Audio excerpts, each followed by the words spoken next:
Hi everyone, welcome to Tailed Demon Slayer mid-game guide. So if you've just started and you're pretty new, watch my beginner's guide video previously. I'll link it in the description below. But if you have watched that and you're up to date, you should be around about the stage 700 or more.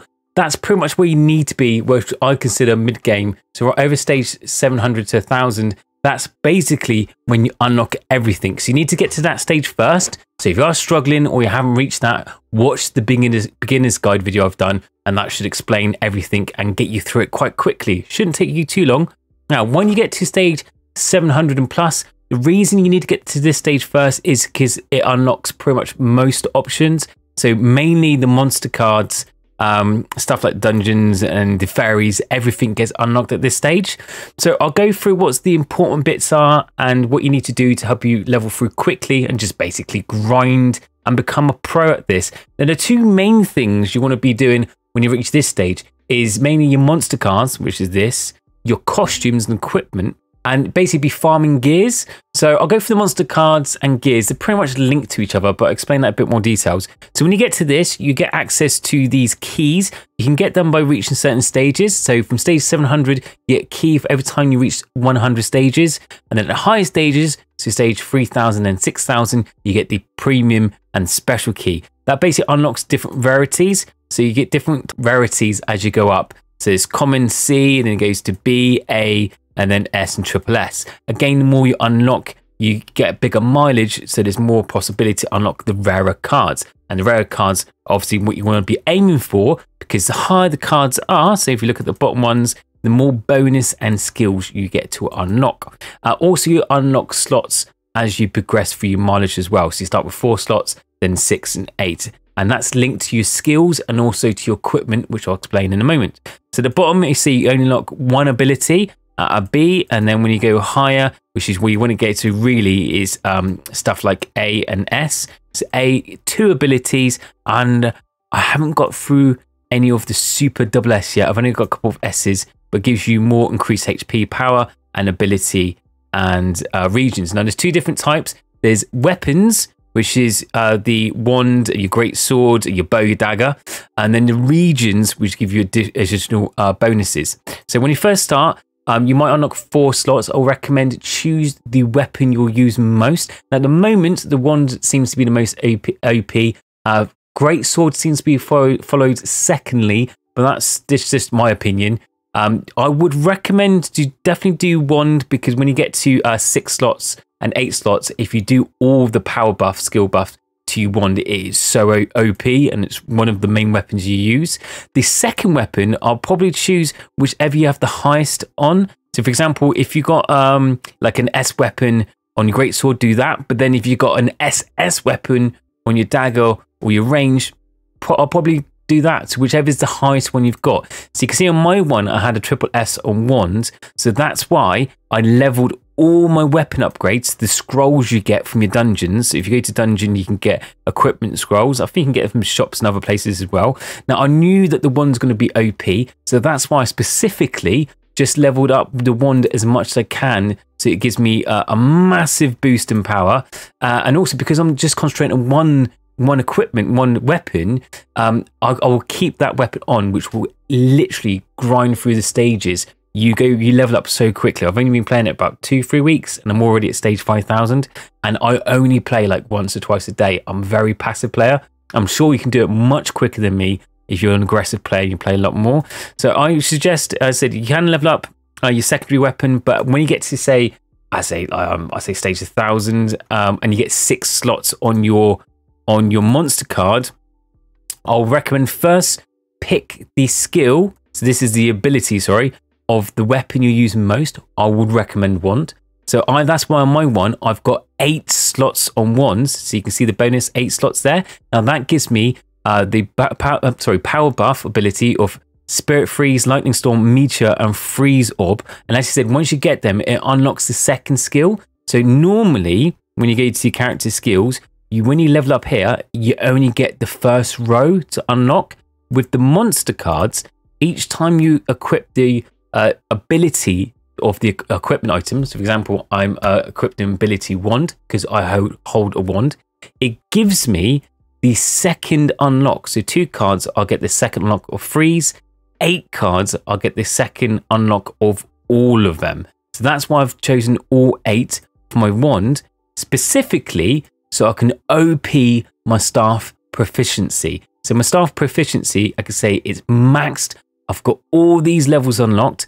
Crit damage is 15. All these bonuses because I've just had staff equipped, and if you just keep using the weapon that equipped, it increases the proficiency, but just using it, just killing monsters. And because of that, I've been leveling up my using the I forgot what these called, these like monster things you get as well from grinding your dailies and everything else. I've just leveled this one up first to the max, and because I've got the 8 skills, I could level up, use my runes. So at first they're free for the first couple slots, then I think it's like 100 diamonds and then 1,000. But that's why I've just used all my diamonds or crystals to level up just all these skills, so that the skills, my runes and proficiency are maxed completely for this weapon. Because also, here's a little tip: if you go to your options, so go to menu, bottom left, go to settings, go to skill settings. Now you can select which one of these you can keep on auto and change it about. What I specifically did, I went to wand and clicked the auto off, and then I made sure that the rest of it is clicked off as well. Just so I can not have it when it's on autoplay switch between the 2 weapons. I want to keep it weapon on wand because it's going to do me the most damage. It's going to grind me through the stages quickly. It's going to splash through the monsters. And also, once that weapon's proficiency is max, I'll then swap to the next one to get the other proficiencies max. Now, even if you're not going to use those equipments, it's still worth getting the proficiency of each weapon maxed out because of the buffs you get for it. So even if you don't use it, you still get all these attack speeds and buffs from that proficiency. So again, look, it's crit chance plus 3%.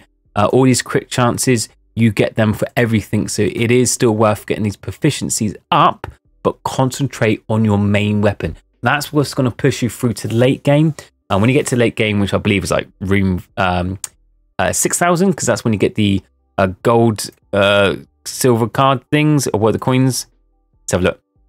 Yes, from stage 6,000, by then you had all the slots.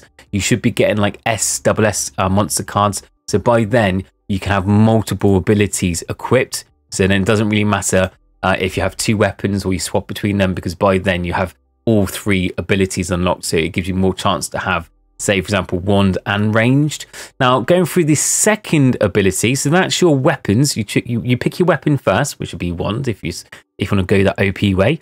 The second ability, which you start getting from S and A cards, I would recommend try to go cemetery first, because cemetery gives you an increase of your skill levels. So going back to the skill levels, so the moment it's 100, but I'm one away from getting to a plus 20 to the 100, so 120 by going through this cemetery. So I'm just 1 card away, but I haven't quite got the second buff for that. And then you could use the town outskirts as your third choice. The best thing about that is equipped SS gear plus attack increases by 20%. So that's leading on to the equipment, the gear, which is monster cards and gear go hand in hand with the skills. That's the next important thing that you should be doing. So we're going to equipment. You go to your character, costumes.